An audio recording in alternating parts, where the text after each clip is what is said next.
Hello बच्चों, let us see the question. For hydrogen gas Cp minus Cv is equal to A and for oxygen gas Cp minus Cv equal to small b. Then the relation between A and B is where Cp and Cv are gram specific heat. Question ये कह रहा है कि hydrogen gas के लिए Cp minus Cv जो है वो स्मॉल a है और ऑक्सीजन गैस के लिए Cp minus Cv small b है. तो हमें बताना है कि ए और बी के बीच में क्या रिलेशन होना चाहिए. चार ऑप्शन दिए, सही ऑप्शन का चुनाव करना है. A equal to 16 B equal to 16 A is equal to B और नन ऑफ दीज. यहाँ पे सी पी और सी वी जो है वो ग्राम स्पेसिफिक हीट्स है. तो आइए देखते हैं इस क्वेश्चन का मेन की कॉन्सेप्ट क्या है जिसके बेस पर हम लोग इस क्वेश्चन को सॉल्व करेंगे. तो की कॉन्सेप्ट में हम लोग समझेंगे कि वो कौन सा ऐसा फॉर्मूला है जिसके बेस पर इस क्वेश्चन को हम लोग सॉल्व कर सकते हैं.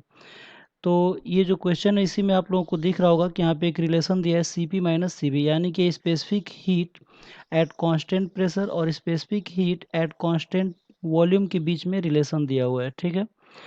तो मेयर्स ने सबसे पहले ये दिखाया था एक्सपेरिमेंट करके कि किसी भी गैस का specific heat at constant pressure पे अगर निकाला जाए तो एट कांस्टेंट वॉल्यूम से थोड़ा सा ज़्यादा होता है. और ये कितना ज़्यादा होता है तो वही इस क्वेश्चन का मेन की कॉन्सेप्ट है. यानी कि दिस क्वेश्चन इज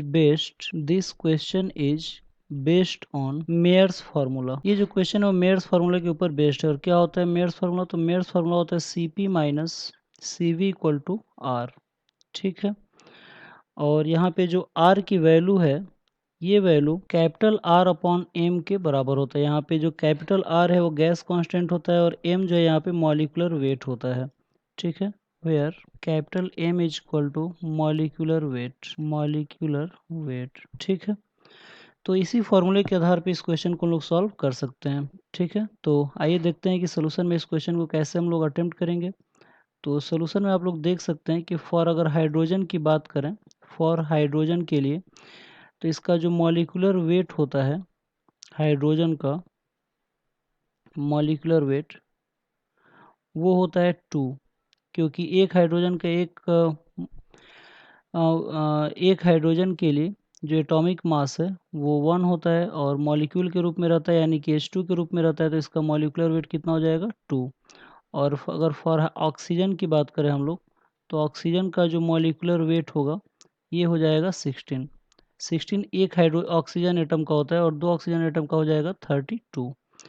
तो अगर हम लोग इसको हाइड्रोजन के लिए अगर यूज करें फॉर्मूले में फॉर H2 के लिए तो ये हो जाएगा Cp minus C V equal to capital R upon, और हाइड्रोजन के लिए मॉलिक्यूलर वेट इसका 2 हो जाएगा और इसी को ये स्मॉल a से रिप्रेजेंट किया है.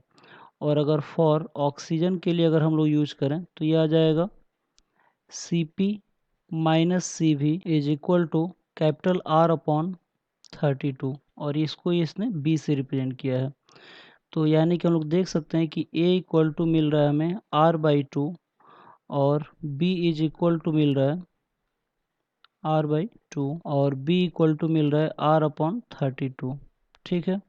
तो अगर हम लोग इसको a अपॉन बी अगर करें तो ये हो जाएगा a अपॉन, अगर b हम लोग निकालें तो ये हो जाएगा r/2 अपॉन r अपॉन 32.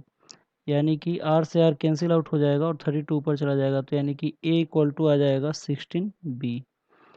तो a और b के बीच का जो रिलेशन होगा वो हो जाएगा a is equal to 16b.